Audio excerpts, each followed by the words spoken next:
Hello all, you have till now covered the different types of vector representation, that is graphical method, analytical method.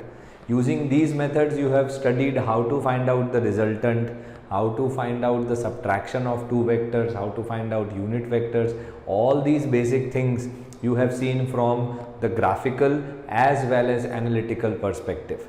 Now comes the most important part, the most important representation of vectors. Now this is the representation which we are going to use extensively in solving questions based on vectors, because this method helps us in solving or doing algebra on vectors very easily. So let us try and start. Let us understand what exactly is this system. The system is called by the name of Cartesian coordinate system. So we are going to see the method of representing vectors on the Cartesian coordinate system, जिधर से algebra जो होगा vectors का वो simplify हो जाएगा. So let us start one by one. As I always say, notes के अंदर अच्छे से point by point जो भी मैं लिखवा रहा हूँ उसको note करते चलेंगे. The first thing is we are going to study what exactly is known as the rectangular component of vector. So let us start with the first point. Any vector can be represented as a sum of two or more vectors. कोई भी एक vector मैं लेता हूं, suppose करो मैंने ये एक वेक्टर ले लिया. So this is a vector, let me call the vector name as vector A. I can represent this vector as a sum of two vectors. कैसे कर सकता हूं आपको पता है, यानी सोच के चलो ये रिजल्टेंट है किन्हीं दो वेक्टर का. आप कितने दो वेक्टर्स बना सकते हो, ऐसे इनफाइनाइट वेक्टर्स पॉसिबल है. जैसे देखो एक वेक्टर हम लोग ले लेते हैं ऐसा, इसको बोल देता हूं मैं a1. दूसरा वेक्टर मैं ले लेता हूं ऐसा कुछ इस तरीके से, इस वेक्टर को मैं नाम दे देता हूं a2. तो can you see a1 plus a2 is equal to a. So what I have done, I have represented any vector a as sum of two vectors. I could have also taken the two vectors differently. These can also be the two vectors, right? See, this is the first vector a1 dash. This is the second vector a2 dash. Can you see? These are also another two vectors which can represent the sum as a. उन दोनों vectors के sum क्या बन जाएंगे a.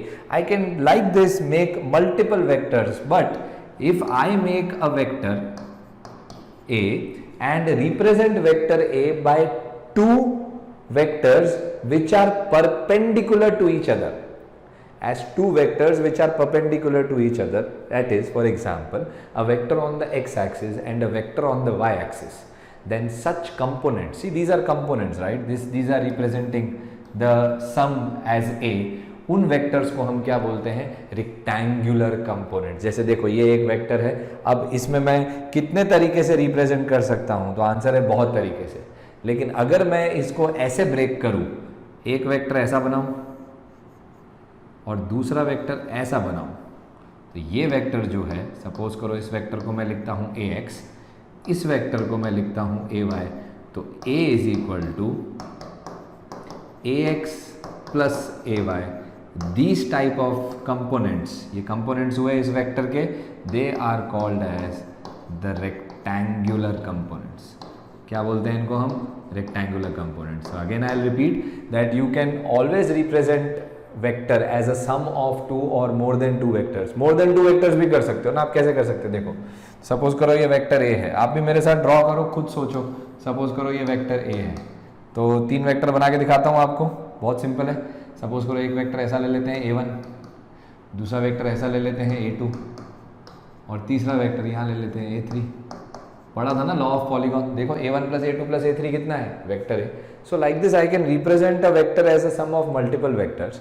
And in situations, right now this is what I explain you, in situations in which vectors are directed at angles to the customary coordinate axis. Customary coordinate axis यानी x axis, y axis, z axis. ये axis को हम customary coordinate axis बोलते हैं. A useful mathematical trick will be employed to transform the vector into two parts. We have transformed a vector into two parts with each part being directed along the coordinate axis. Each part being directed along the coordinate axis. See very carefully this diagram. I'll draw the coordinate axis. See, this is the y axis. This is the x axis. Right? This is the x axis. Can you see? Y axis, x axis. There was a vector a which I rewrote as two vectors, as sum of two vectors. And what is the special part about those two vectors? Those two vectors are directed along the axis.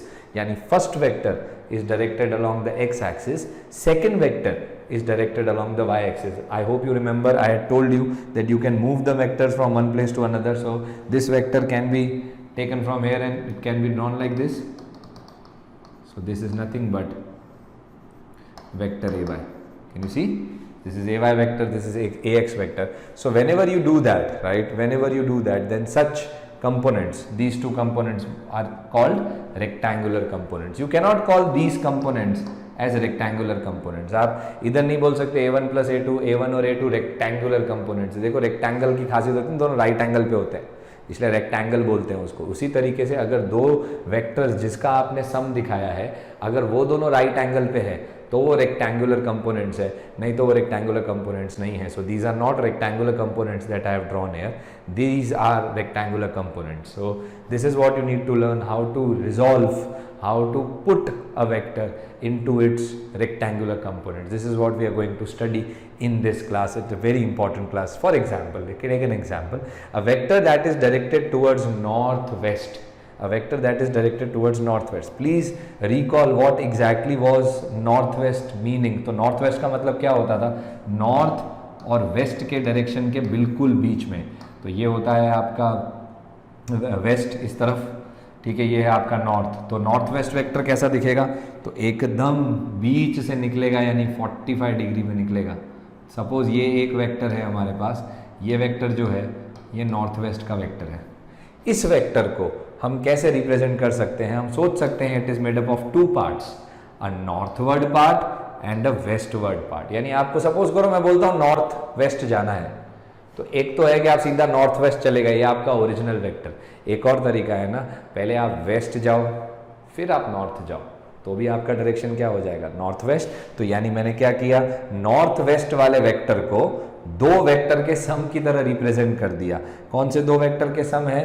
तो एक है vector towards waste, यानी ये रहा आपका पहला vector, this vector right, this one इतना, this is vector ax, and a vector towards north, this is the second vector, this is the second vector ay.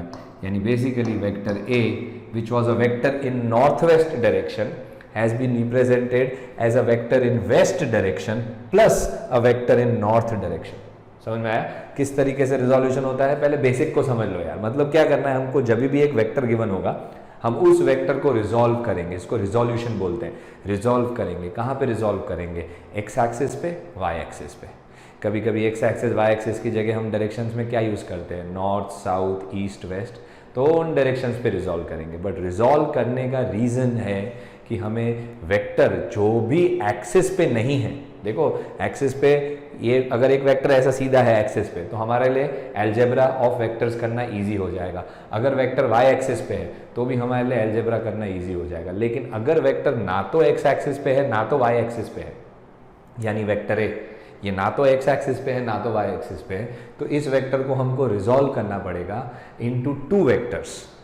Two vectors में resolve कर रहे हैं जिनका सम क्या बन जाए? वापस वेक्टर है. इसका मतलब मैं कुछ गलत काम नहीं कर रहा. एक वेक्टर की जगह मैं उसको दो वेक्टर के सम की तरह रिप्रेजेंट कर रहा हूं, यानी बनना तो वही वेक्टर है. मैं ए वेक्टर की जगह क्या लिख रहा हूं? ए एक्स प्लस ए वाई.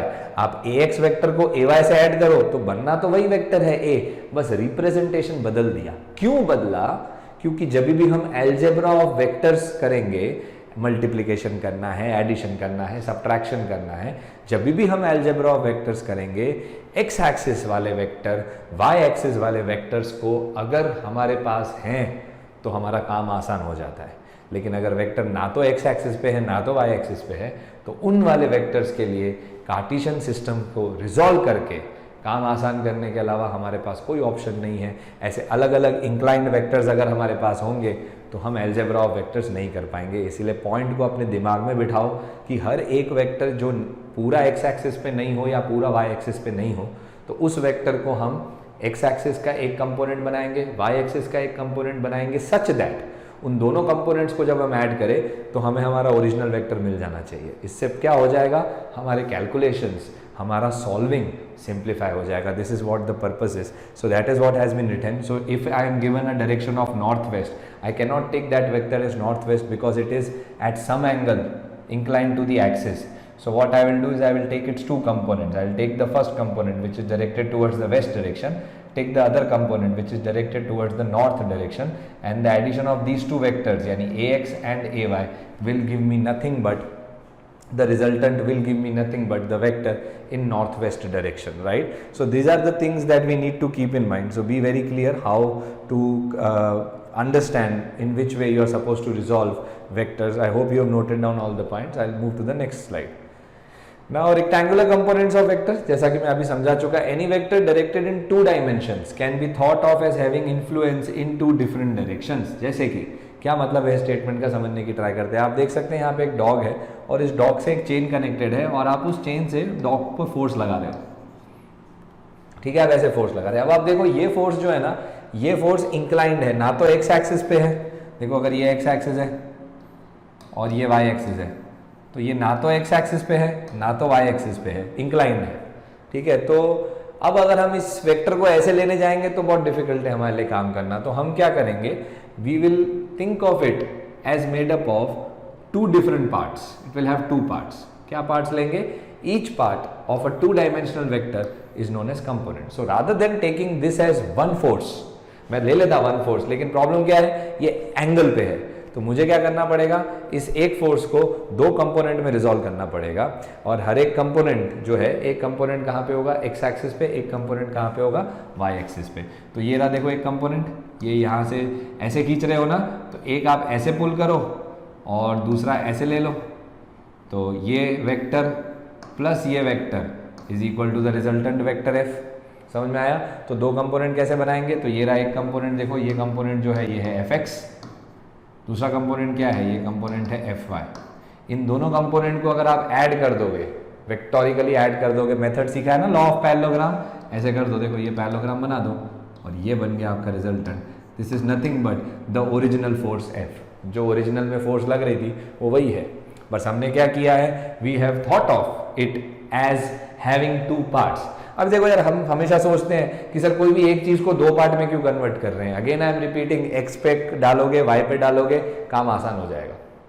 अगर वो बीच में इंक्लाइंड है, काम मुश्किल है. इसलिए हमारा टारगेट क्या है कि हर एक वेक्टर को हम दो पार्ट्स में कन्वर्ट कर दें. एक पार्ट कौन से एक्सिस पे हो, एक्स एक्सिस पे, एक पार्ट कौन से एक्सिस पे हो, वाई एक्सिस पे, ताकि जो हमारा कैलकुलेशन का पार्ट है वो आगे चल के ईजी हो जाएगा. तो एक बार की मेहनत है जब आप उसको एक्स एक्सिस और वाई एक्सिस पे रिजॉल्व करोगे, बट रिजॉल्व होने के बाद जो भी वेक्टर के ऊपर कैलकुलेशंस करनी है वो काफ़ी सिंप्लीफाई हो जाती है. ठीक है, so this is known as component. So there is an x component and there is a y component. The component of vector depict the influence of that vector in the given direction. Now very important, I'll try to explain to you what exactly this statement means. ध्यान से सुनना. Suppose करो ये x axis है, ये y axis है और आपको जो है वो ऐसे जाना है. ठीक है, ऐसे जाना है. ये वेक्टर है हमारा, जो एक वेक्टर को हमको रिजॉल्व करना है. आप ध्यान से देखो, आपको दिख जाएगा ये वाला वेक्टर जो है ना वो ज्यादा y की तरफ है. सपोज करो ये डिस्प्लेसमेंट है, तो x एक्सिस पे डिस्प्लेसमेंट देखो कितनी आ रही है. तो x एक्सिस पे डिस्प्लेसमेंट इतनी आ रही है ना, ये वेक्टर बनेगा आपका ax, सही बात है, और ये वेक्टर बनेगा आपका ay. तो अगर मैं इसको यहाँ ले आऊँ तो ये वेक्टर जो है ये वेक्टर बन गया ay. अब आप देख रहे हो कौन सा वेक्टर ज़्यादा बड़ा है, ay, कौन सा वेक्टर छोटा है, ax. इसका मतलब क्या है, इस वेक्टर का y एक्सिस पे इफेक्ट ज़्यादा है, क्योंकि देखो ay बड़ा है, x एक्सिस पे इफेक्ट कम है. यहाँ देखो दोनों पे इफेक्ट नियरली सेम है. ये वेक्टर का x कंपोनेंट इतना है, y कंपोनेंट इतना है. तो बेसिकली हमें रिजोल्यूशन से क्या पता चलता है कि वेक्टर का इन्फ्लुएंस, इस जैसे ये वेक्टर का इन्फ्लुएंस कौन से एक्सिस पे ज्यादा है. तो आप बोलोगे सर जब मैंने रिजोल्व किया तो x एक्सिस पे छोटा वेक्टर बना, यानी इस वेक्टर का x एक्सिस पे इन्फ्लुएंस कम है. ये वाले वेक्टर का y एक्सिस पे बड़ा वेक्टर बना, तो इस वाले वेक्टर का y एक्सिस पे इन्फ्लुएंस क्या है, ज्यादा है. देखो इसको समझने की ट्राई करो. सपोज करो ये x एक्सिस है, y एक्सिस है और ये रहा हमारा वेक्टर. ध्यान से देखना, सपोज ये वेक्टर ही ऐसा है. अब ये वेक्टर में आप देखो पूरा का पूरा वेक्टर कौन से एक्सिस पे, x एक्सिस पे, यानी इसका y एक्सिस पे इन्फ्लुएंस बिल्कुल ही नहीं है, क्योंकि y एक्सिस पे तो रिजॉल्व ही नहीं होगा. ऐसे डॉट लेके जाऊंगा तो ओरिजिन पे आ जाऊंगा, क्योंकि वेक्टर इंक्लाइन नहीं है. इसलिए ये पूरा का पूरा वेक्टर कौन से एक्सिस पे, x एक्सिस पे, यानी इस वेक्टर का इन्फ्लुएंस x एक्सिस पे क्या है, कंप्लीटली. वाई एक्सिस पे इस वेक्टर का इन्फ्लुएंस कितना है? 0, क्योंकि ये वाई एक्सिस की तरफ इंक्लाइंड ही नहीं है। यहाँ पे अलग हो गया, यहाँ पे वाई एक्सिस की तरफ ज़्यादा इंक्लिनेशन है, यानी वाई एक्सिस पे इन्फ्लुएंस ज़्यादा है, एक्स एक्सिस पे इन्फ्लुएंस कम है। इस केस में जितना एक्स एक्सिस पे इन्फ्लुएंस है उतना ही वाई एक्सिस पे इन्फ्लुएंस है, दोनों वेक्टर सेम है। तो क्या होता है, रिजोल्यूशन से आपको ये भी पता चलता है कि कौन से एक्सिस पे इन्फ्लुएंस वेक्टर का ज़्यादा है। The combined influence of the two component is equivalent to the influence of the single two dimensional vector. इसका मतलब भी वही हो गया जो मैं आपको समझा चुका। इन दोनों को कंबाइन कर दूंगा अगर मैं, तो वेक्टर ए बन जाएगा। I hope you all of you know this, right? Because A x plus A y is what? A. So A x is the influence on the x axis, A y is the influence on the y-axis. The combined effect is nothing but vector A. The combined effect is nothing but vector A. The single two-dimensional vector could be replaced by the two components, right? Already explained to you. आप इस vector को अब ऐसे लिखोगे, क्यों? क्योंकि ये एक वेक्टर इंक्लाइंड था, उसको आपने दो वेक्टर्स में कन्वर्ट कर दिया, एक vector directed towards X axis, एक vector directed towards Y axis. I hope you are clear. You can see here also there is a vector which is inclined in this direction, so this has been converted into two vectors. आप देख सकते हो ये कैसे बनाया होगा. तो एक वेक्टर ऐसा बना होगा और एक वेक्टर ऐसा बना होगा, ठीक है. So this is vector A x, this is vector A y, so this is nothing but vector A y, this is nothing but vector A x. आप देख सकते हो ये दोनों वेक्टर को अगर मैं ऐड कर दूंगा, इस वेक्टर को इसके ऊपर रख दो, रिजल्टेंट बनाओ, तो ये वेक्टर हमको वापस मिल जाएगा. So this is basically known as resolution of a vector into two components. One of the component is x component, one of the component is y component. Again I will repeat, keep in your mind, a vector can be expressed as a sum of two और more vectors. ये तो आप कर सकते हो, but those components will not be called as rectangular components. आप एक vector के कंपोनेंट्स को रेक्टेंगुलर कंपोनेंट्स तब बोलोगे जब वो वेक्टर के कंपोनेंट कौन से एक्सिस पे हो, एक्स एक्सिस पे और वाई एक्सिस पे, या नॉर्थ साउथ ईस्ट वेस्ट वाले एक्सिस पे हो. तो उन कंपोनेंट्स को हम क्या बोलेंगे? Rectangular components. क्यों रेक्टेंगुलर कंपोनेंट्स बोलते हैं? क्योंकि हमेशा वो कंपोनेंट एक दूसरे के परपेंडिकुलर होते हैं. देख रहे दोनों परपेंडिकुलर है, देखो दोनों परपेंडिकुलर है. ये कंपोनेंट भी देखो परपेंडिकुलर है, ए एक्स ए वाई दोनों परपेंडिकुलर है. तो ऐसे कंपोनेंट्स को हम क्या बोलते हैं? Rectangular components. अनदर थिंग, एक बार जब आपने उनको रेक्टेंगुलर कंपोनेंट्स में रिप्रेजेंट कर दिया, एक्स एक्सिस वाले को ए एक्स बोल दो, वाई एक्सिस वाले को ए वाई बोल दो, और उस वेक्टर ए को अब ए वेक्टर ना लिख के write it as the sum of the two vectors A x and A y. Why am I doing this? To make my calculations simpler for future use. अभी वो उसका यूज़ पता नहीं चलेगा, जब क्वेश्चंस करोगे तब पता चलेगा सर कितना इजी हो गया, एक वेक्टर को कंपोनेंट्स में कन्वर्ट करके सॉल्व किया, आंसर आ गया. तो ये पर्पज़ है. अब हमें ये सीखना पड़ेगा कि किस तरीके से हम वेक्टर्स को रिप्रेजेंट करते हैं. Hope you have noted down everything. Let's move further. Now let us try to see how will I represent rectangular components. Now before I start, I will have to tell you one thing, and you will have to keep in your mind before we start to solve this. Let us say this is the x-axis, this is the y-axis, right? सब लोग मेरे साथ अच्छे से note कर लेना. Now see direction of x-axis मैं कैसे दूँ? So you remember, if you recall that we had given that direction is given by a unit vector. Unit vector की खासियत क्या होती है कि उसका मैग्नीट्यूड कितना होता है? 1. उसका मैग्नीट्यूड होता है 1 और डायरेक्शन होता है जो डायरेक्शन लेना है. तो सपोज मुझे अगर एक्स एक्सिस का एक यूनिट वेक्टर चाहिए, तो उस वेक्टर का मैग्नीट्यूड कितना होगा? तो उस वेक्टर का मैग्नीट्यूड होगा 1. तो ये रहा एक्स एक्सिस का यूनिट वेक्टर. इस यूनिट वेक्टर को हम नाम देते हैं आई कैप. क्या नाम देते हैं? आई कैप. वाई एक्सिस के यूनिट वेक्टर को क्या नाम देते हैं? याद कर लो सब लोग, जे कैप. क्या नाम देंगे? जे कैप. तो ये डायरेक्शन क्या हो जाएगा? तो देखो ये डायरेक्शन जो है ये आई कैप के बिल्कुल उल्टा है. तो ये डायरेक्शन क्या हो गया? माइनस आई कैप. और नीचे वाला डायरेक्शन जो है वो वाई एक्सिस के बिल्कुल उल्टा है. तो ये जो डायरेक्शन हो गया, ये डायरेक्शन क्या हो गया? माइनस जे कैप. एकदम सेम है, आप लोग पढ़ चुके हो कार्टेशियन. यहाँ प्लस प्लस आता है, यहाँ माइनस प्लस आता है, यहाँ माइनस माइनस आता है और यहाँ प्लस माइनस आता है. ये तो आप पढ़ चुके होंगे, 10th में भी आता है. क्वाड्रेंट से ये 4 क्वाड्रेंट है. तो उसी तरीके से आप जब भी वेक्टर लोगे उसका रेक्टेंगुलर कंपोनेंट बनाना है तो ये हमेशा फॉलो होगा. आप देखना कैसे बोलता हूँ. सपोज करो एक वेक्टर है हमारे पास और वो वेक्टर कुछ इस तरीके का, ये रहा vector. This vector is vector ए, ठीक है. और मुझे बोला जाता है कि आप इस वेक्टर के रेक्टेंगुलर कंपोनेंट्स निकालो. तो सबसे पहला काम क्या करना होता है कि वेक्टर की जो टेल है, ठीक है, इस वेक्टर की जो टेल है उस वेक्टर को उठा के टेल को हमेशा ओरिजिन पे रखना. फिर से रिपीट कर रहा हूँ, हेड को ओरिजिन पे मत रखना, टेल को ओरिजिन पे रखना। बहुत बार होगा वो आपको ऐसे हेड को ओरिजिन पे रख के देगा ना, वो वहाँ से हम शुरू ही नहीं कर सकते। शुरू करने के लिए क्या होता है, वेक्टर को उठा के टेल को ओरिजिन पे रखना होता है। तो ये उठाता हूँ वेक्टर में और यहाँ पे ले जाता हूँ, तो ये बन जाएगा हमारा वेक्टर ए, कुछ इस तरीके से चला गया। ठीक है, ये वेक्टर ए है और इस वेक्टर का मैग्नीट्यूड को मैं ए लिख देता हूँ। मैंने आपको सिखाया है कि मैग्नीट्यूड जब होता है तब एरो नहीं लिखना होता है, और मैग्नीट्यूड कितना है, तो ये जितना लेंथ ऑफ द वेक्टर है उतना उसका मैग्नीट्यूड है। अब हमें इसको रिजॉल्व करना है। कैसे रिजॉल्व करेंगे, ध्यान से देखो। तो पहले मैं क्या करूँगा, इसमें ले लेता हूँ कंपोनेंट्स। तो पहला कंपोनेंट जाएगा ऐसे, यहाँ पे ये जो कंपोनेंट बनेगा, ये कंपोनेंट को मैं क्या बोल दूंगा, ax।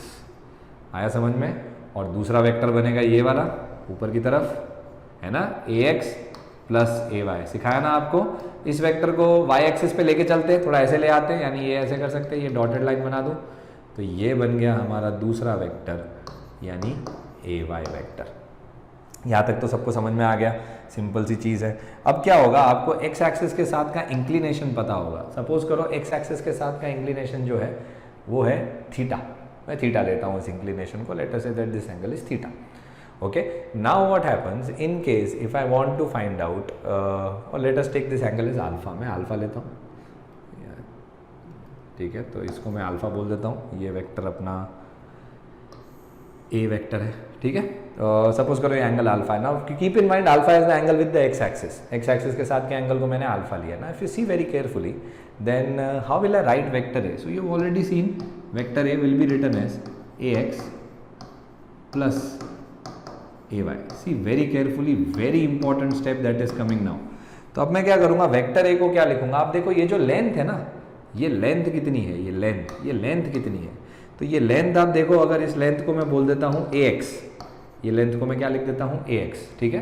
तो मैं ax वेक्टर को क्या लिखूंगा, मैग्नीट्यूड यानी ax, और डायरेक्शन। अब डायरेक्शन कौन से एक्सिस पे है, x एक्सिस पे। x एक्सिस का यूनिट वेक्टर क्या लिया है हमने, i कैप। तो मैं इस वेक्टर को लिख दूंगा ax i cap.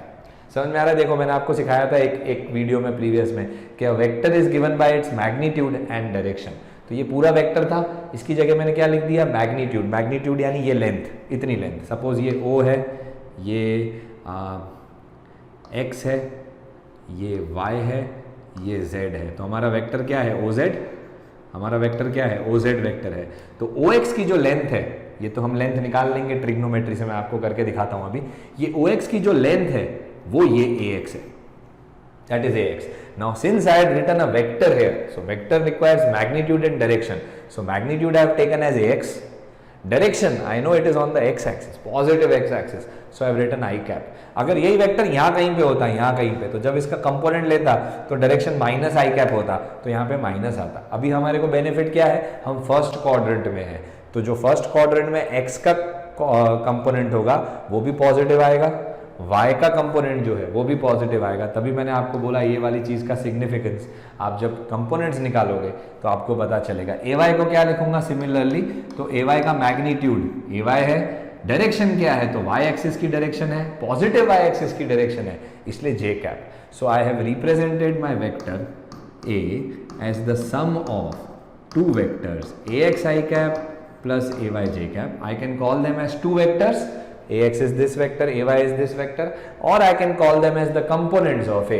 ax is the x component of a, ay is the y component of a. You can also write this as ax ay। हम समझ जाएंगे।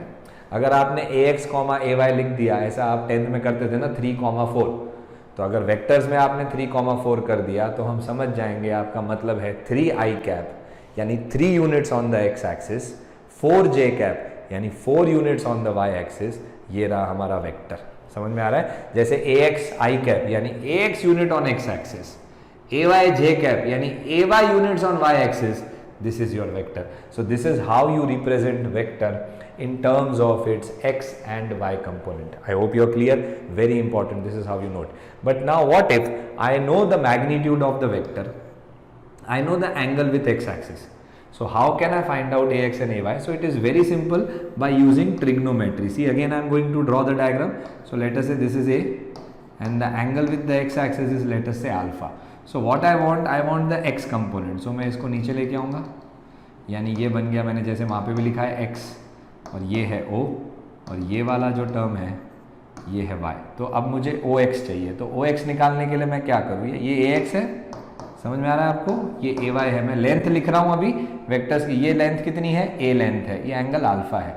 अब आप देखो मैं लगाता हूँ सबसे पहले कॉस का फॉर्मूला। कॉस अल्फा कितना होगा, now please note down very nicely with me what is cos alpha, see very carefully. Cos alpha is adjacent upon hypotenuse, so cos alpha will be AX upon A. So from here I will get AX is equal to A cos alpha. What is AY equal to? So AY is nothing but the Y component. So I will apply sine का formula. So sin alpha is equal to AY upon A. So from here I will get AY is equal to A sin alpha. See very carefully.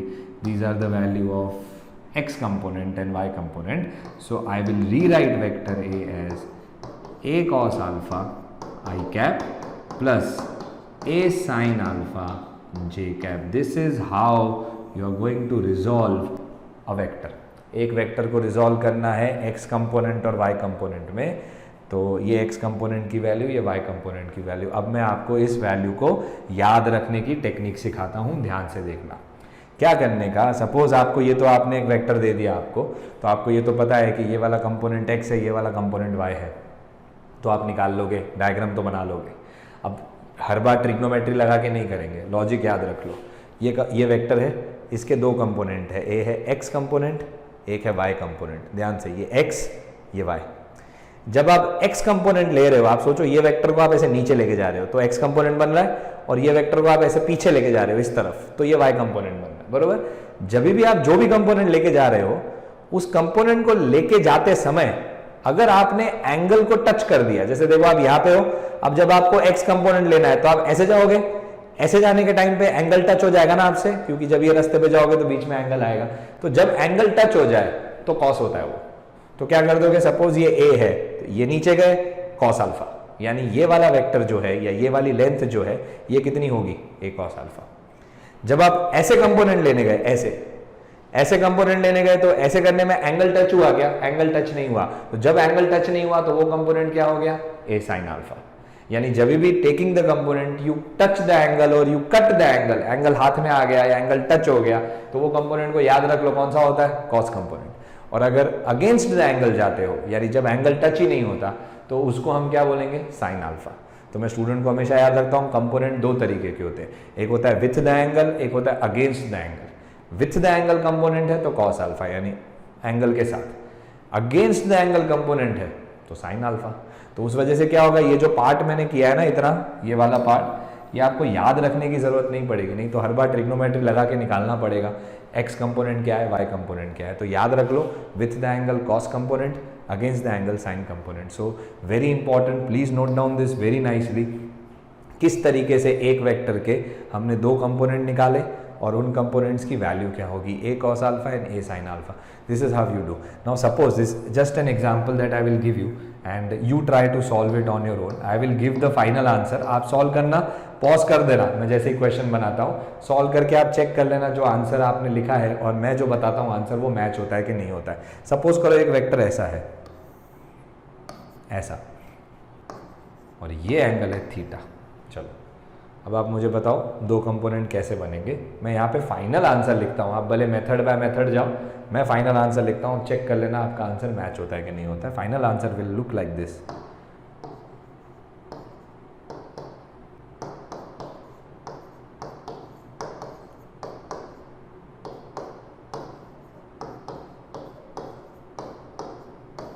This is the final answer. You can check. Why? Because in this case the y component जब आप लोगे, ये by है ना, y component जब आप लोगे तो एंगल कट होगा, यानी y वाले कंपोनेंट में cos आएगा, और वो कंपोनेंट कौन से डायरेक्शन में है, अपवर्ड। अपवर्ड डायरेक्शन यानी कौन सा हुआ, प्लस जे कैप, तो प्लस जे कैप आएगा। x कंपोनेंट जब आप लोगे यानी यहाँ पे, तो ये कंपोनेंट बनेगा x से। ये वाला कंपोनेंट लेने के आप अगेंस्ट द एंगल जा रहे हो, आपका एंगल कट नहीं हो रहा है, तो वो कंपोनेंट क्या बनेगा, साइन थीटा, तो b साइन थीटा। और क्योंकि डायरेक्शन टुवर्ड्स लेफ्ट आ रहा है यानी डायरेक्शन क्या लेना पड़ेगा, माइनस आई कैप। सो इसका रिजोल्यूशन होगा minus b sine theta i cap. Plus b cos theta j cap. Please note down very nicely. ठीक है, let us move further. Magnitude and direction from rectangular component. So the first thing that I taught you just now, it was a case when you were converting you converted the vector into rectangular components. यानी आपको vector given था, उससे आपने rectangular component बनाए. Vice versa, अगर आपको rectangular components given है तो क्या आप उस वेक्टर का मैग्नीट्यूड और डायरेक्शन बता पाओगे? तो आइए उसको भी एक बार डिस्कस कर लेते हैं. Late us say that this is the vector previously taken, right, हम लोगों ने लिया हुआ था. उसी वेक्टर का रिवर्स सॉल्विंग कर देते हैं. ये वेक्टर था वेक्टर ए, इसके दो कंपोनेंट, ये कंपोनेंट था वेक्टर ए एक्स और ये कंपोनेंट था वेक्टर ए वाई. दो कंपोनेंट थे ए एक्स और ए वाई. ये एंगल क्या दिया हुआ था हमको? अल्फा. देखो ये राइट एंगल है. अब सपोज मुझे वेक्टर दिया हुआ है vector A as A x i cap plus A y j cap. ये एक वेक्टर दिया हुआ है हमको. ठीक है, अब हमें मैग्नीट्यूड निकालना है. तो मैग्नीट्यूड कितना होगा? तो मैग्नीट्यूड ए होता है. अब ध्यान से देखो, ये दिख रहा है आपको, ये मैग्नीट्यूड है. अच्छे से देख लेना, ये मैग्नीट्यूड है.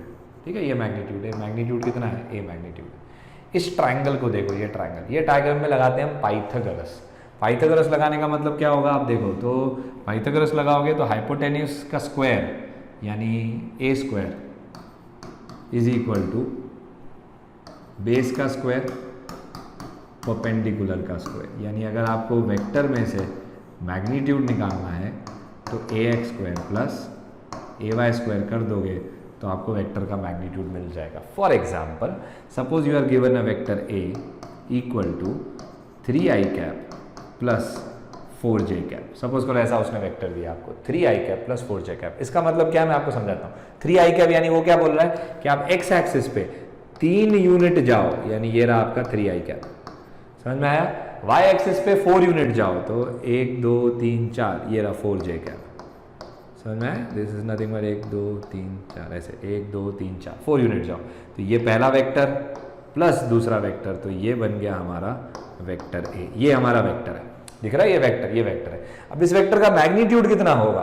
तो मैग्नीट्यूड निकालने के लिए या तो आपको स्केल चाहिए होगी, आप स्केल से मेजर करोगे ये लेंथ, या तो आप सीधा फॉर्मूला लगा दो. आप बोलोगे इसका मैग्नीट्यूड ए का, यानी ए ऐसे भी लिख सकता हूँ, root of 3 square plus 4 square यानी 5 यूनिट्स. इस वेक्टर जो ये वेक्टर बनाया है 3i cap plus 4j cap, this vector which has been represented as the sum of two vectors. You cannot just add 3 and 4 and say that the magnitude is 7. Magnitude is not 7. Magnitude is 5 units. This is how we are going to solve.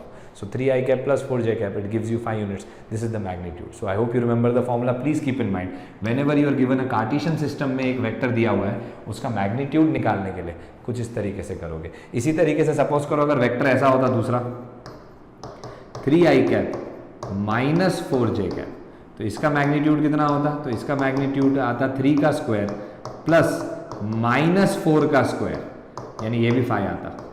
आप देखो, ऐसा मत सोचना ये minus है तो आप बीच में माइनस कर दोगे, ऐसी गलती मत करना. तो ये वेक्टर कैसा दिखेगा मैं आपको बताता हूँ. तो 3i कैप तो वैसा ही है. अब प्लस 4j कैप नहीं है, माइनस 4j कैप, यानी बेसिकली ये वाला वेक्टर नीचे आएगा, है ना. तो रिजल्टेंट तो वही बनेगा जो दोनों का. देखो मैग्नीट्यूड क्या है, सेम ही दिख रहा है ना, जितनी इसकी लेंथ है उतनी इसकी लेंथ है. तो देखो दोनों का मैग्नीट्यूड सेम आया 5 यूनिट्स. हर एक बार जब भी करो ना उसको ग्राफिकली वेरीफाई कर दिया करो तो आपको मिल जाएगा. So basically whenever you are given rectangular components ax i cap plus ay j cap, if you want to find out the magnitude use this method. इस मेथड को यूज करो तो आपको पता चल जाएगा कि मैग्नीट्यूड कितना है. Second comes direction. Now again a very important part, direction मतलब I need this angle alpha. ये अल्फा कितना होगा? अब अल्फा कितना होगा? तो ax और ay हमको गिवन है. तो देखो ध्यान से मैं कौन सा फॉर्मूला लगाता हूँ, tan अल्फा. tan अल्फा का मतलब है I am going to apply tan alpha in this right angle triangle. So tan alpha is opposite upon adjacent. So what is opposite? Opposite is ay, adjacent is ax. So tan alpha का formula हो गया ay upon ax. This is the formula. What is alpha? So alpha, please note down, it is the angle with x-axis.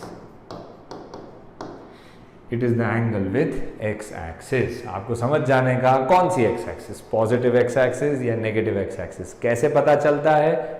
Components को देख के. जैसे देखो ये वाला वेक्टर देखो 3i cap plus 4j cap, दोनों में क्या है प्लस प्लस, यानी ये वेक्टर कौन से क्वाड्रेंट में होगा, फर्स्ट क्वाड्रेंट में। यानी यहां पे जो एंगल निकलेगा वो कौन से एक्सिस के साथ एंगल निकलेगा, पॉजिटिव एक्स एक्सिस के साथ। तो अगर मुझे यहाँ पे निकालने का होता तो इसका मैं यहाँ सॉल्व करता हूँ, तो ये वाला सपोज ये एंगल अल्फा है, तो टेन अल्फा कितना आता, तो टेन अल्फा आता ay अपॉन ए एक्स यानी 4/3।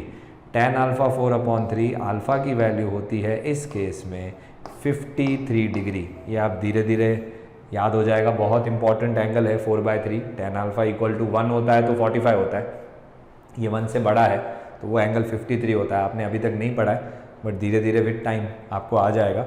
टेन अल्फा अगर 4/3 है तो एंगल 53 है, फिलहाल के लिए याद कर लो, आगे मैं आपको ट्राइंगल में बता दूंगा ऐसे कौन से एंगल्स है जो आपको याद रखने हैं। तो अल्फा कितना हो गया 53, तो आप क्या लिखोगे, this is the angle with positive x axis. ध्यान से देखना जो मैं लिखवा रहा हूँ, बहुत अच्छे से देखना, मैं पूरा क्वेश्चन सॉल्व कर रहा हूँ। अब सेकंड पार्ट आता है, सेकंड पार्ट यानी दूसरा वाला, नीचे वाला। अब नीचे वाले क्वेश्चन को देखो आप, ये वाला कौन सा क्वाड्रेंट है, तो ये आप देखोगे तो ये पॉजिटिव है, ये नेगेटिव है, यानी ये क्वाड्रेंट हुआ फोर्थ क्वाड्रेंट। तो ये वेक्टर फोर्थ क्वाड्रेंट में आपको दिख भी रहा है, मैंने बनाया था फोर्थ क्वाड्रेंट में वेक्टर है। तो अगर ये एंगल अल्फा लेता हूँ मैं, ये एंगल विथ वो कौन से एक्सिस के साथ आ रहा है, वो भी पॉजिटिव एक्स एक्सिस के साथ आ रहा है। तो इस केस में टेन अल्फा कैसे निकालूंगा, तो इस केस में मैं लिखूंगा tan alpha equal to A Y कितना है 4, माइनस मत लिखना 4 अपॉन ए एक्स कितना है 3, तो 4/3। यहाँ पे भी अल्फा कितना आया 53 डिग्री। यहाँ पे भी एंगल किसके साथ है, विथ पॉजिटिव एक्स एक्सिस। अब आपको एक दिमाग में डाउट आना चाहिए, वो डाउट ये आना चाहिए कि सर इसमें भी हमने लिखा विथ पॉजिटिव एक्स एक्सिस क्योंकि ये फर्स्ट क्वाड्रेंट में था तो पॉजिटिव एक्स एक्सिस के साथ है, इसमें भी हमने लिखा पॉजिटिव एक्स एक्सिस, तो सामने वाले को कैसे पता चलेगा कि दोनों अलग केस है। तो हमें हमेशा ब्रैकेट में क्वाड्रेंट स्पेसिफाई कर देने का, क्या स्पेसिफाई करने का ब्रैकेट में, क्वाड्रेंट। तो यहाँ पे आंसर के साथ मैं ब्रैकेट में लिख दूंगा फोर्थ क्वाड्रेंट, यहाँ पे आंसर के साथ ब्रैकेट में मैं लिख दूंगा फर्स्ट क्वाड्रेंट। ध्यान से देखो, ध्यान से समझो, बहुत इंपॉर्टेंट चीज़ है। टेन अल्फा का मतलब होता है A Y upon A x. This is how you should be able to solve, right. Please note down this, we will take one more such example and then move on further. सब लोग अच्छे से note कर लो, ये example note कर लो, ये सब चीज़ें नोट कर लो। एक और क्वेश्चन करते हैं और उस फॉर्मूला को थोड़ा और एक और स्टेप आगे लेके चलते हैं, मैं आपको बताता हूँ क्वेश्चन के बाद। सब नोट कर लिया सब लोगों ने, आगे चले, चलिए। देखिए एक क्वेश्चन हम ऐसा करते हैं, सपोज करो हमको एक वेक्टर दिया हुआ है ऐसा √2 आई कैप प्लस 2 √2 आई कैप प्लस √2 जे कैप, इधर कर देते हैं माइनस √2 आई कैप प्लस √2 जे कैप। सपोज करो हमको ऐसा एक वेक्टर दिया हुआ है, तो इस वेक्टर का मैग्नीट्यूड कितना होगा, तो इस वेक्टर का मैग्नीट्यूड निकालने के लिए क्या करेंगे हम, रूट के अंदर माइनस √2 का स्क्वायर करेंगे तो 2, फिर प्लस √2 का स्क्वायर करेंगे तो 2, यानी ये आ जाएगा 2 यूनिट्स। तो मैग्नीट्यूड मिल गया वेक्टर का मैग्नीट्यूड कितना है 2 यूनिट्स। अब हम निकालेंगे एंगल विथ एक्स एक्सिस, तो एंगल विथ एक्स एक्सिस क्या होगा, तो tan alpha equal to A Y upon A X. ध्यान से, ए वाई कितना है √2, ए एक्स कितना है √2, सो टेन अल्फा कितना आ गया हमारा 1। कौन से एंगल पे tan की वैल्यू 1 होती है, तो डेफिनेटली वैल्यू होती है 45 डिग्री। अब ये चीज़ कंप्लीट नहीं हुई क्योंकि आपने अभी तक क्वाड्रेंट नहीं बनाया है। अब देखो इसको इमेजिन करो कौन सा क्वाड्रेंट है, तो ये है माइनस यानी ये प्लस, यानी ये वाली चीज़ हुई माइनस प्लस। कौन सा क्वाड्रेंट होता है, ये सेकेंड क्वाड्रेंट होता है। तो ये सेकंड क्वाड्रेंट है, तो सेकंड क्वाड्रेंट में एक्स एक्सिस कौन सी लगती है, पॉजिटिव या नेगेटिव, तो नेगेटिव लगती है, तो आप लिखोगे alpha equal to 45 degree with negative X axis और ब्रैकेट में लिख दोगे आप सेकंड क्वाड्रेंट। क्या लिख दोगे, second quadrant. Very important, negative X axis के साथ जब आप एंगल दोगे तो ये हो जाएगा सेकंड क्वाड्रेंट में। Hope you are clear. एक लास्ट क्वेश्चन ले लेते हैं और फिर एक थियोरी को आगे देखते हैं। Minus √3 i cap minus J cap. अब ये क्वेश्चन आप लोग सॉल्व करो पॉज करके, फिर मेरे साथ वेरीफाई करना। मैं फाइनल आंसर लिख देता हूँ। इसका मैग्नीट्यूड जो आएगा वो आएगा 2 यूनिट्स और जब आप एंगल निकालोगे तो tan अल्फा आएगा 1/√3, यानी एंगल निकलेगा 30 degree with negative X axis, और ये वाला वेक्टर जो है ये थर्ड क्वाड्रेंट का वेक्टर है।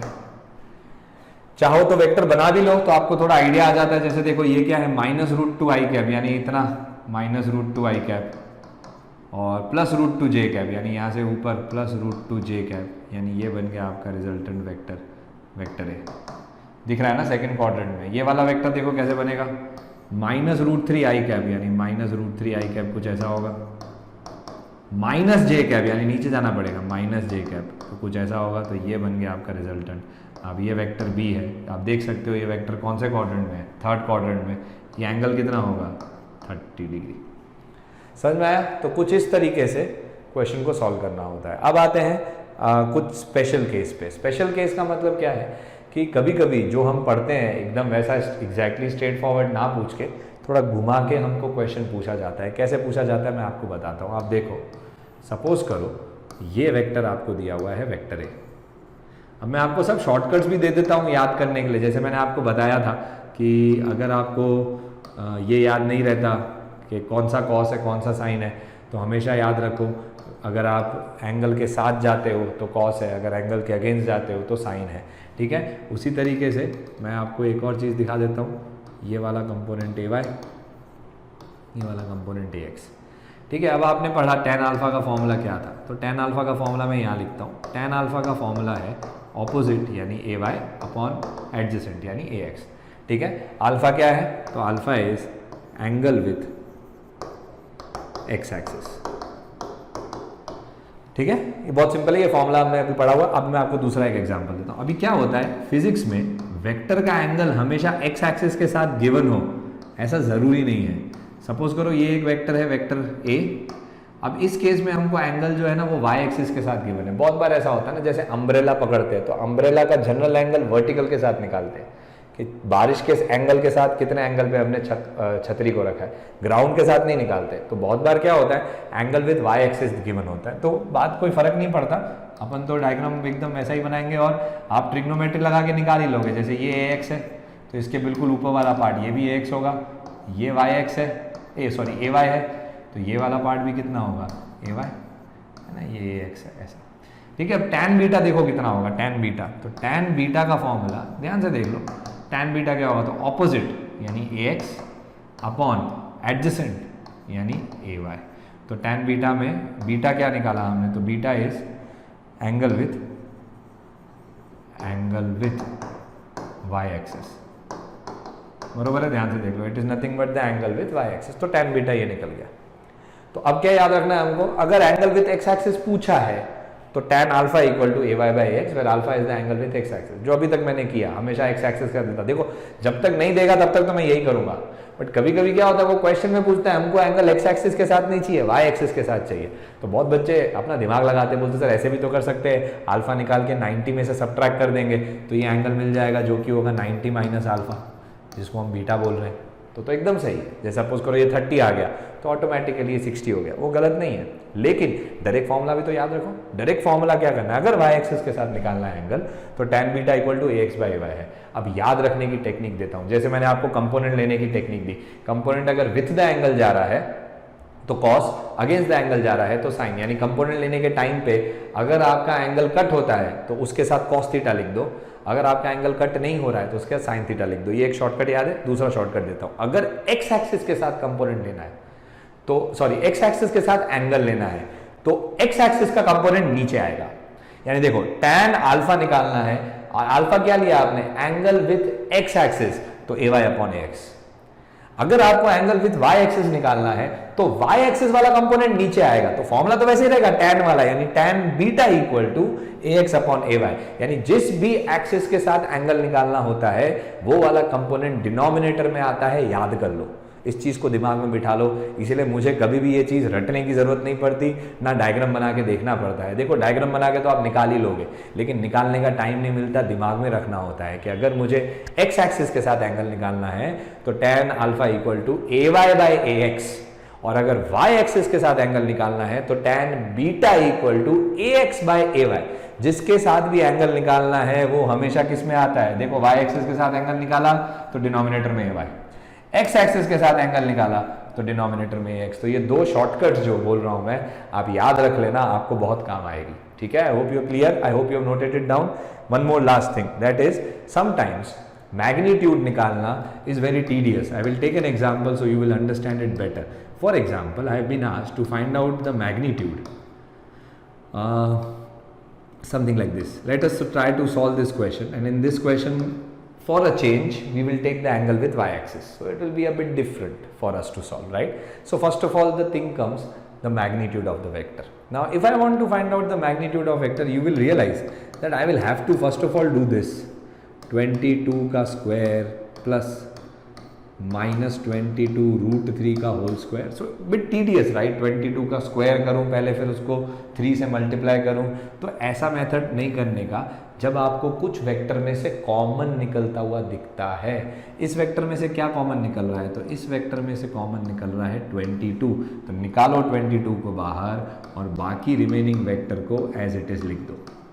तो लिख दिया आई cap minus root 3 j cap, समझ में आया? 22 i cap minus root 3 j cap, 22 को बाहर निकाल दिया। अब मैग्नीट्यूड कैसे निकालोगे? तो 22 तो नंबर है तो उसको 22 रहने दो, बाकी वेक्टर तो अंदर है उसमें लगाओ रूट का प्रॉपर्टी, यानी आई कैप का कोफिशिएंट क्या है 1, तो 1 का स्क्वायर प्लस माइनस रूट 3 का स्क्वायर, इसको सॉल्व करोगे तो ये 2 आएगा, यानी मैग्नीट्यूड जो है वो है 44 यूनिट्स। देखो कैसी चीज़ें हैं ना, कैसा है ये करते तो बहुत टाइम लगता है। तो मैंने छोटा नंबर दिया ना, हो सकता था यहाँ पे 28 आता, 28 इधर आता, 56 इधर आता, तो स्क्वायर कर करके कब खत्म होता। तो जब भी आपको दिखता है वेक्टर में से कुछ कॉमन निकलता है, कॉमन निकाल के बाहर रख दो। अब आते हैं एंगल पे। इस क्वेश्चन में मैं एंगल एक्स एक्सिस के साथ नहीं निकाल रहा हूँ, वो आप निकाल लो, आप भी निकाल सकते हो, इजी बात है। वाई एक्सिस करते हैं, थोड़ा चेंज करते हैं। एंगल विद वाई एक्सिस क्या होगा? तो टैन बीटा का फॉर्मूला लगाऊंगा मैं, a x by a y. तो ए x by a y, a x कितना है? ए एक्स 1 है, ए वाई कितना है? रूट 3 है। यहाँ से मुझे पता चल गया बीटा जो है वो है 30 डिग्री। अब आप जानते हो ये आंसर तो कंप्लीट नहीं हुआ, हमें स्पेसिफाई करना पड़ेगा। देख के खुद सोच लो क्वाड्रेंट कौन सा है, आप खुद भी बना सकते हो, बना के देख लो। वैसे तो दिख ही रहा है ये क्वाड्रेंट, ये पॉजिटिव नेगेटिव फोर्थ क्वाड्रेंट की बात हो रही है, लेकिन फिर भी सॉल्व कर देते। 22 आई कैप यानी कुछ इस तरीके से जाएंगे, 22 i cap minus 22 root 3 j cap, यानी थोड़ा लंबा 22 root 3 j cap with a minus sign क्योंकि downward direction. So this is your net vector. This is the vector that we are talking about. The vector is again in this question A. So this vector is vector A. So you can see it is in which quadrant? Fourth quadrant. तो y axis कौन सी लग रही है fourth quadrant में? Negative. ये angle 30 degree है। Diagram बना दोगे तो ये लिखने की जरूरत नहीं है। अगर ये लिखना है तो आप लिखोगे beta equal to 30 degree with negative Y axis. अब देखो ध्यान से, नेगेटिव वाई एक्सिस दो क्वाड्रेंट में आती है, फोर्थ क्वाड्रेंट में भी आती है, थर्ड क्वाड्रेंट में भी आती है। मुझे कैसे पता चलेगा कौन सा क्वाड्रेंट है? आपने सपोज डायग्राम बनाया नहीं, आप डायग्राम बना दो तो मेरे को देख के समझ में आ गया आप फोर्थ क्वाड्रेंट की बात करो। आपने डायग्राम बनाया नहीं तो आपका काम है कि आप क्वाड्रेंट भी स्पेसिफाई करो। तो ब्रैकेट में आप लिख दोगे I am talking about the fourth quadrant. I hope you are clear how I have solved a very good question and very important things. Slowly and steadily, of course, it will not come to you very fast, but slowly if you keep the concepts in your mind, जो भी चीज़ें मैं आपको समझा रहा हूँ आप दिमाग में अगर रखेंगे, सब चीज़ें धीरे धीरे improve होती जाएगी. Let's move further. Let us take one question based on resolution. I think you should give it a try and then I will solve it. Find the component of the vectors A and B as shown in figure. A is 2 units, B is 3 units. हमें क्या करना है? A और B के components निकालने. बहुत simple question है. ज़रा भी डिफ़िकल्टी नहीं होनी चाहिए, आपको सिर्फ इनको रिजॉल्व करना है और कुछ नहीं पूछ रहे आपसे कि कौन सा कंपोनेंट ऐड करो, कुछ नहीं, सिर्फ कंपोनेंट को रिजॉल्व करना है। तो पहले आप देखो ए को रिजॉल्व करेंगे तो ए के दो कंपोनेंट होंगे, एक कंपोनेंट ये, कलर चेंज कर देते हैं, एक कंपोनेंट ये, ठीक है, दूसरा कंपोनेंट ये, यानी ये वाला ए एक्स और ए वाई, ठीक है। तो ये ए एक्स छोटा लिख दे, ए एक्स, ये ए वाई, ये ए वाई। अब आप सोचो तो एक वैसे लिखोगे आप ए एक्स आई कैप, क्योंकि जब ये कंपोनेंट आपने बनाया कौन से एक्सिस पे पॉइंट कर रहा है? पॉजिटिव एक्स एक्सिस पे, और वाई कंपोनेंट भी पॉजिटिव वाई एक्सिस पे, तो plus A y j cap, ये होगा आपका फर्स्ट स्टेप। अब ध्यान से, ए का मैग्नीट्यूड कितना है 2 यूनिट्स, तो 2 यूनिट्स को जब आप x पे लेके जा रहे हो, x कोऑर्डिनेट पे, तो क्या एंगल कट हो रहा है? तो नहीं कट हो रहा है, क्योंकि यहाँ पे तो एंगल नहीं, एंगल इधर है। तो जब आप इधर लेके जा रहे हो तो एंगल कट नहीं हो रहा है, तो आप लिखोगे 2 साइन थीटा। थीटा कितना दिया हुआ है ध्यान से देखो हमको, 60 डिग्री, वाई एक्सिस के साथ दिया हुआ है ना 60 डिग्री, वो थीटा है आई कैप। प्लस जब आप y पे लेके जाओगे इस वेक्टर को, देखो वेक्टर ऐसा है, इसको y पे लेके जा रहे हो, जब y पे लेके जा रहे हो वेक्टर को, तो एंगल कट हो रहा है क्या? तो बिल्कुल एंगल कट हो रहा है, जब ले जा रहे हो तो एंगल कट हो रहा है, तो एंगल कट हो रहा है तो कौन सा होगा? कॉस, तो ये होगा 2 कॉस थीटा जे कैप। तो थीटा कितना है 60 डिग्री, तो डाल दें 2 साइन 60 कितना होता है √3/2 प्लस कॉस 60 कितना होता है हाफ जे कैप, 2 कटेगा, यानी ए वेक्टर है √3 i cap plus j cap. This is the rectangular representation of vector a, √3 i cap plus j cap. यानी ये जो लेंथ है ये कितनी है √3, ये लेंथ कितनी है 1, देखो दिख भी रहा है ये 1 है, ये √3 है, ये 1, ये 1.73, ये छोटा ये बड़ा। तो इस तरीके से आपको वेक्टर ए को रिजॉल्व करना है। ठीक है, आगे चलते हैं, बी को रिजॉल्व करते हैं। Now see very carefully, B को रिजॉल्व कैसे करेंगे? तो बी के लिए आप पहले कंपोनेंट्स बना डालो, देखो ये रहा बी। अब कंपोनेंट कैसे बनेंगे? तो ये 4th क्वाड्रेंट है, तो ध्यान से देखना, एक कंपोनेंट ऐसा बनेगा, ये बन गया हमारा पहला कंपोनेंट यानी bx, ठीक है, और ये बनेगा दूसरा कंपोनेंट नीचे की तरफ यानी by, इसको इधर ले लो, यानी ये बन गया आपका कंपोनेंट by।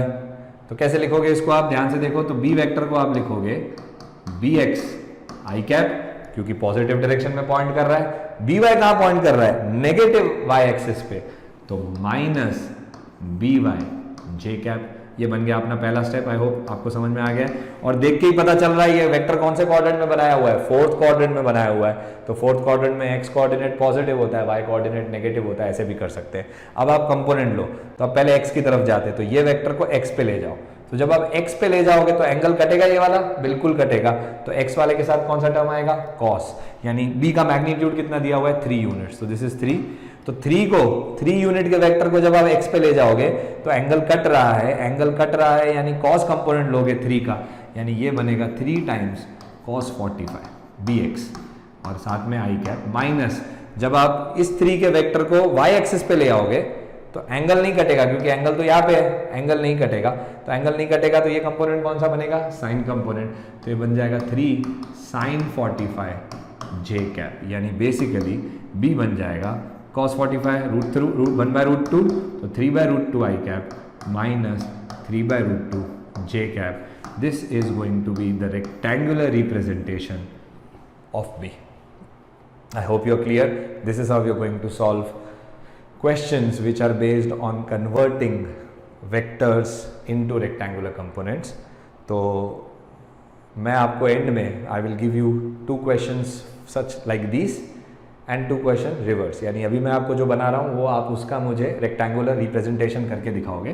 क्वेश्चन नोट कर लो, पहला क्वेश्चन ये है, ये एक्स एक्सिस वाई एक्सिस है, इसमें 2 वेक्टर देता हूँ, एक वेक्टर ऐसा है, इसका मैग्नीट्यूड 10 है और ये एंगल जो है हमको 30 डिग्री दिया हुआ है। इस वेक्टर को वेक्टर ए दे दो, आपको मुझे वेक्टर ए को रिप्रेजेंट करना है in terms of I cap and J cap, यानी रेक्टेंगुलर कंपोनेंट्स बनाना है।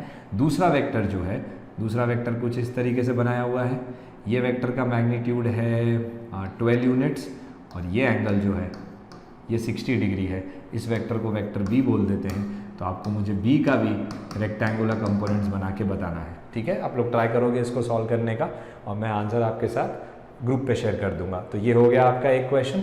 दूसरा क्वेश्चन है, एक वेक्टर है वेक्टर सी, इस वेक्टर की वैल्यू है -3√3 आई कैप माइनस 3 जे कैप। आपको मुझे इसका मैग्नीट्यूड एंड डायरेक्शन निकाल के बताना है। और जब मैं मैग्नीट्यूड एंड डायरेक्शन बोल रहा हूँ तो डायरेक्शन में एक्स एक्सिस के साथ ही मांग रहा हूँ, वाई एक्सिस के साथ नहीं मांग रहा हूँ।